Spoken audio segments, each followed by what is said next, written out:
Assalamualaikum. Kita teruskan dengan program jalan kaki sekitar Masjidil Haram. Sebagaimana yang Kak Nur janji, kali ini kita akan mendengar kisah mengenai Masjid Jin pula. Masjid Jin ni terletak tak jauh daripada Masjidil Haram, masih lagi diguna pakai dan ramai jugalah orang datang untuk bersolat di situ. Okey, insyaAllah Okey, di belakang saya ini dinamakan Masjid Jin. Ya, ini Masjid Jin. Kenapa peristiwa ini berlaku? Kenapa dinamakan Masjid Jin? Okey. Semasa satu keadaan Nabi melakukan dakwah kepada golongan jin pada waktu itu. Yang bersama dengan Nabi adalah Abdullah bin Mas'ud.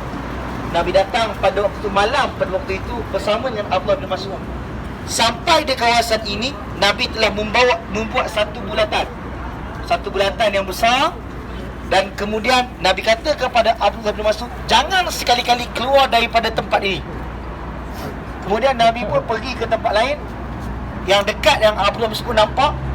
Dan di situlah Abdullah bin Mas'ud nampak lelaki seperti lelaki Afrika yang hitam, yang tinggi, yang dia kata aku pun tak pernah nampak orang yang begitu besar begini. Besar dia. Datang berjumpa Nabi dan sebagainya. Rupa-rupanya itu adalah jin. Dan Nabi telah mengislamkan golongan daripada keluarga jin tersebut. Cuma bila Nabi bertemu jin itu dalam agak suasana yang lama. Kemudian Nabi datang balik, Nabi beritahu kepada Abdullah bin Mas'ud dan mengatakan bahawa sesungguhnya aku telah dilambatkan oleh kumpulan tersebut. Dan Nabi beritahu kepada Abdullah bin Mas'ud, Nabi telah memberi makan kepada mereka. Apakah makanan yang Nabi beri? Iaitu daripada tulang-tulang. Jadi jin ni antara makanan dia adalah tulang. Sebab itulah kadang-kadang kalau di waktu-waktu rambang, waktu-waktu tengah hari ni, kadang kalau kita nampak tulang-tulang yang terbiar, dari segi kadang perubatan sifat ke apa sebagainya, menegah untuk kita nak pergi buat benda-benda yang menegi buang serta-merta dan sebagainya tanpa kita mulakan dengan bismillah. Kadang-kadang benda yang terbiar itu jin sedang makan pada waktu itu, dan bila kita mengganggu tempat dia, takut dia timpa musibah kepada kita. Jadi apa-apa yang kalau kita dapat tulang dan sebagainya, dimulakanlah dengan bismillah supaya kita berlindung kepada Allah Subhanahu Wa Taala. Dan ini adalah tapak dinamakan Masjid Jin kerana peristiwa itu yang berlaku, iaitu Nabi telah mengislamkan golongan jin. Dan di sini tapak Nabi membuat bulatan kepada Abdullah bin Mas'ud untuk Nabi Abdullah bin Mas'ud jangan keluar daripada tempat itu. Dan Nabi kata kalau dia keluar, Nabi kata Nabi pun tak menjamin keselamatan Abdullah bin Mas'ud itu sendiri. Mana nak beritahunya debelnya jin yang datang pada waktu itu, mana takut Abdullah bin Mas'ud sendiri pun tak mampu nak melawan jin pada waktu itu. Jadi itu kisah ini yang berlaku. Dan insyaAllah sebab kita boleh ambil air masing-masing.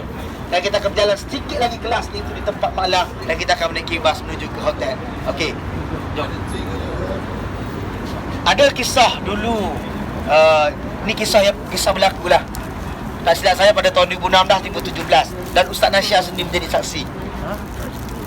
Pada waktu itu Ustaz Usni dia duduk dalam ni bersama dengan jemaah. Tiba-tiba datang jemaah tu. Yang jemaah tu dah balik Malaysia dah apa sebenarnya? Jemaah tu dah balik Malaysia dah. Dia datang jumpa. Dia bagi tahu, dia kata aku setiap tahun aku memang nampak umur setiap tahun. Dia kata cuma ni ditunjuk ni orang baru, ni siapa ni? Dia tunjuk siapa? Ustaz Nasyar. Ni siapa ni orang baru? Sebab Ustaz Nasyar pasti baru baru nak bertugas. Jadi dia kata aku kenal orang ni. Memang selalu datang ke tempat ni, dia kata. Dia kata yang orang lain tak mari tapi mu buat. Dia kata. Dia kata dipujilah, dia kata benda baik kita buat kat sini, semua benda tu lah. Jemaah tu sendiri yang bercakap. Nak tahu kisah ni, kita tanya Ustaz Nasyar nanti. Balik ke hotel nanti.